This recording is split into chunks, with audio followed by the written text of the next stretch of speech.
Le prix à payer pour devenir indépendant. Peu de gens en parlent, mais moi je vais vous énumérer quelques points qu'il faut connaître avant de se lancer dans l'entrepreneuriat.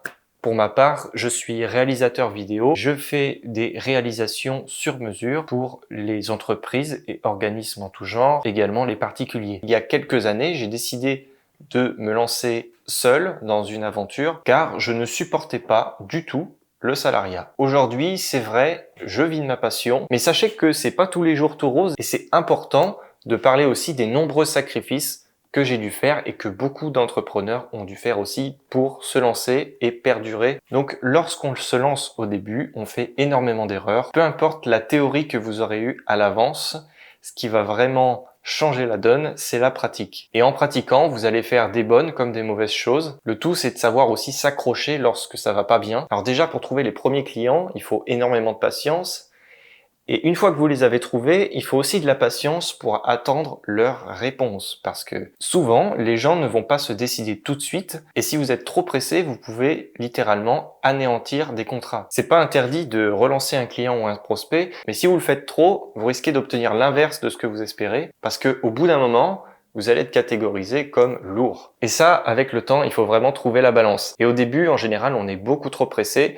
Donc on force, et on se rend compte qu'au final, il faut plus miser sur la patience parce que relancer un client tous les jours, ça peut devenir très lourd de son côté. Donc on respecte les clients, on respecte les prospects parce que sinon vous risquez d'être mis à la poubelle. Le but, c'est d'avoir aussi une bonne relation client et c'est le cœur du fonctionnement. Donc voilà, premier point pour ma part que j'ai dû travailler énormément, c'est la patience. Je sais très bien que on a besoin de contrats pour pouvoir vivre dans la vie. Et c'est aussi cette pression de toujours avoir besoin de travail pour vivre qui nous fait parfois manquer de patience. Et c'est tout à fait louable. Or, des fois, on peut perdre des contrats à cause de ça. Le deuxième point, c'est l'isolement. Il faut être prévenu à l'avance que si on se lance seul, on va être seul. À moins que vous trouviez des espaces de coworking ou que vous sortez souvent, si vous vous lancez seul, vous serez seul à la longue parce que tout le travail doit être fait par vous et vous allez passer énormément de temps à travailler, donc moins de temps à avoir des interactions sociales. Donc il faut être prêt à une exposition plus élevée à l'isolement lorsqu'on se lance dans cette aventure. Ça dépend ce que vous faites. Si vous travaillez à distance, vous serez plus isolé.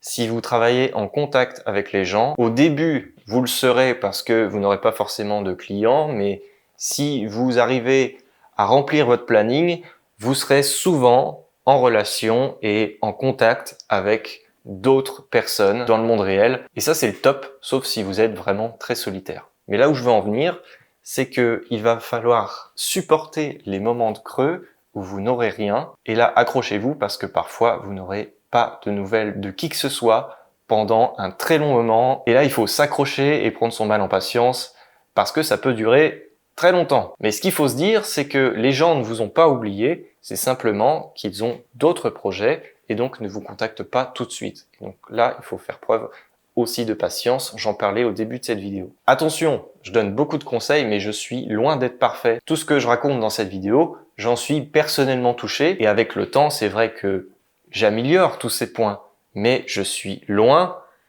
de toucher la perfection. Donc là, c'est pas des conseils que je donne, c'est plutôt de la prévention pour les gens qui veulent se lancer aveuglément dans une aventure. Il faut que ces personnes-là soient prévenues de ce qui les attend. Un troisième point que je voulais aborder avec vous, c'est la précarité. Un point qui touche beaucoup d'indépendants qui débutent notamment. Si vous faites que ça dans la vie, eh ben vous allez forcément commencer d'une manière assez précaire, même si vous pouvez gagner des beaux montants lorsque vous faites des missions.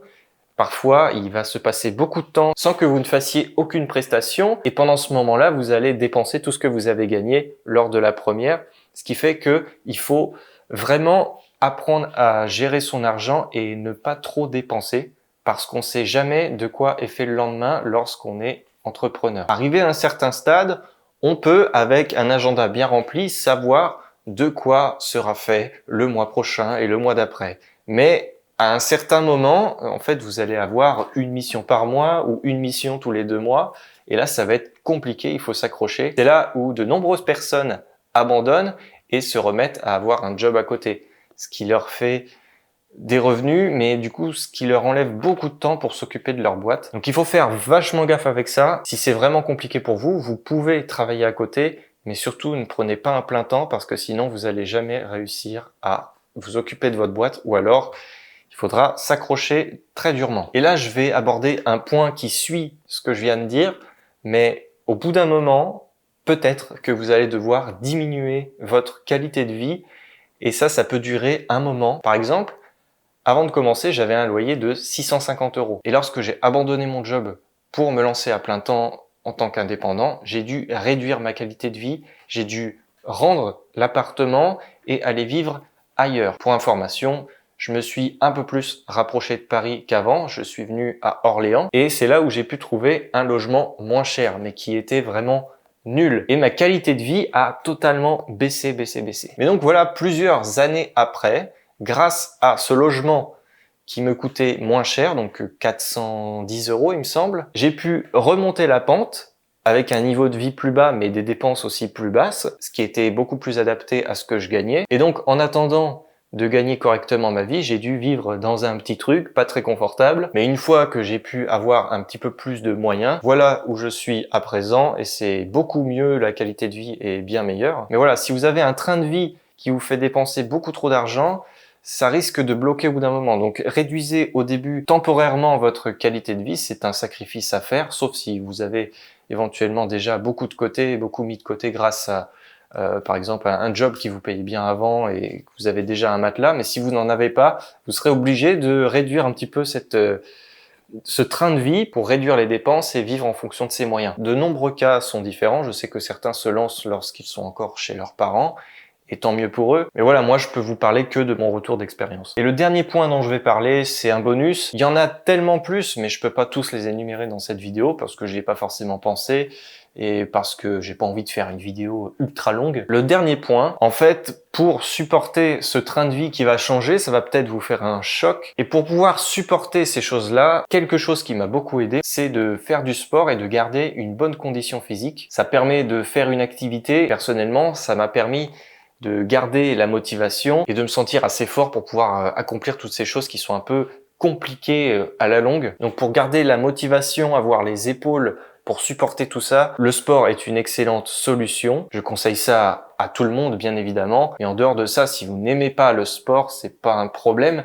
Tout ce que je dis, c'est que si vous n'avez pas d'activité à côté qui vous fait vous sentir bien, vous allez sûrement trop vous isoler. Et les moments où vous ne faites pas de prestations, où vous n'êtes pas vraiment occupé, en vérité, plutôt que de vous ennuyer, faites quelque chose. Être actif, je trouve que c'est le meilleur moyen de garder les épaules à la longue et de durer dans le temps. Bref, c'est que mon point de vue. Voilà, j'en ai terminé pour cette vidéo. N'hésitez pas à vous abonner, mettre un pouce bleu, les commentaires, etc. Je serais curieux de savoir quel est votre avis sur ce que je viens de dire aujourd'hui. On peut faire un débat si ça vous tente, parce que je parle de moi, mais j'aimerais bien aussi en savoir plus sur vous. Sinon, si vous avez besoin de mes services pour de la réalisation vidéo, n'hésitez pas à me contacter à l'adresse mail galet.aurelien@gmail.com ou directement à me demander sur LinkedIn et à m'envoyer un message. Sur ce, j'en ai terminé pour aujourd'hui. À bientôt.